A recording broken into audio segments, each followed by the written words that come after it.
Es-tu vraiment qui tu es? D'instinct, tu me cries que oui. Et ça, je te réponds, peut-être devant un écran, mais réellement, est-ce que tu es toi?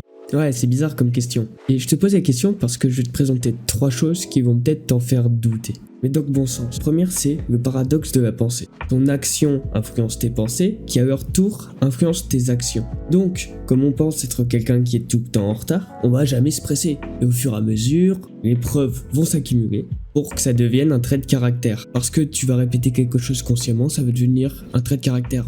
On appelle ça des habitudes. Et ce n'est pas parce que tu as répété inconsciemment ou consciemment une action que tu as une obligation de la répéter en continu.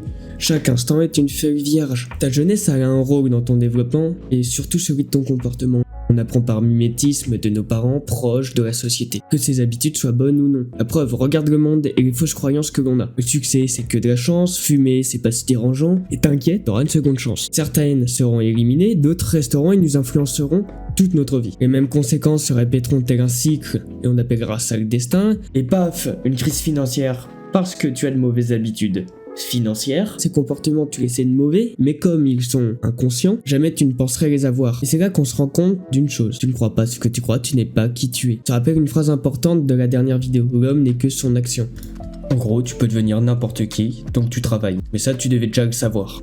Et, comme je suis pas un politicien, un problème, une solution.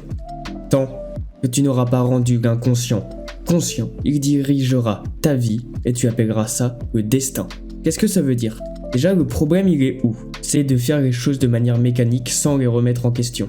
La solution, c'est de le rendre conscient.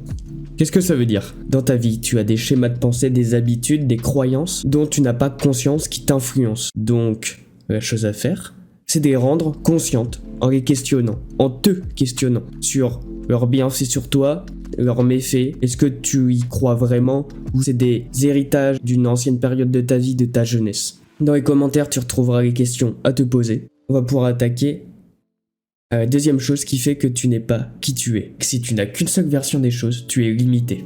Imaginons, tu vois la vie que en 2D. Est-ce que tu peux imaginer la 3D? Non. Si tu ne sais pas quelque chose, tu ne peux pas l'inventer. C'est pour ça que tu dois être tout le temps à la recherche de nouvelles connaissances. Parce que comment tu peux être toi si tu n'es pas toi par choix, mais par l'imitation de l'information que tu as? Si tu ne sais être qu'une chose, tu ne peux être que ça. Prenons un exemple. Ceux qui sont gentils, mais seulement ça, et qui sont incapables d'être méchants. Ce n'est plus de la vertu, mais de la faiblesse. Pareil pour ceux qui sont contre la violence, si tu ne sais pas te battre, ça devient une faiblesse. Ils sont limités à un moment par leur manque de connaissance de l'opposé.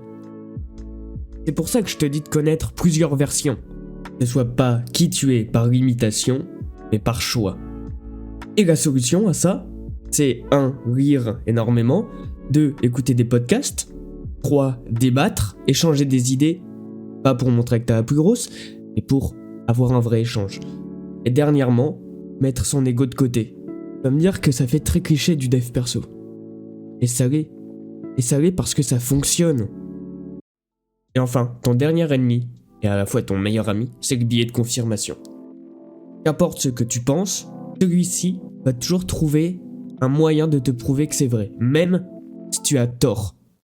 T'as jamais eu cette sensation où tu sais que tu fais quelque chose de mal, t'y réfléchis, et pourtant ton cerveau trouve toutes les preuves pour te montrer que c'est la chose à faire, qu'il n'y a pas mieux, alors que tu sais que c'est pas bon. C'est ça le biais de confirmation. C'est ton cerveau qui va trouver toutes les preuves pour confirmer quelque chose. Mais ça va aller aussi dans les habitudes, les émotions, partout. Prenons un exemple. On va dire que tu manques de confiance en toi, que tu es insécure. Si tu penses l'être, le biais va te taper d'un coup. Dès que tu vas rentrer dans une pièce, tu vas avoir le cœur qui bat vite, moins confiance, bégayer. Tout ce que tu arriveras à te souvenir du moment, c'est que tu étais anxieux. Mais bizarrement, il y avait bien des moments où tu ne l'étais pas. Tu as beau avoir plein de moments heureux où tu es confiant, c'est comme si ça n'était jamais arrivé. C'est ça le biais de confirmation. C'est ton cerveau qui voit ce que tu veux voir. Ça fonctionne aussi dans l'autre sens. Si tu décides de voir que tu es confiant, tu commenceras à être plus confiant, tu seras beaucoup plus éloquent, ton cerveau commencera à agir en adéquation avec cette pensée, il trouvera dans ta vie toutes les preuves pour... Fais un test là maintenant. Pense que tu es triste. Paf, Tu auras toutes les raisons du monde pour l'être. Pense que tu es heureux maintenant. Tu auras toutes les raisons de l'être. C'est que dans la tête. C'est en ça que tu n'es pas qui tu es. C'est que si tu ne te méfies pas du billet de confirmation, il peut te contrôler sans que tu t'en rendes compte. Ces pensées ne sont pas toi, peut-être qu'il fait un tellement bon boulot que tu ne me crois pas, mais ça l'est. Tourne-le de manière qu'il travaille pour toi et non contre toi. C'était Sioul, à la prochaine.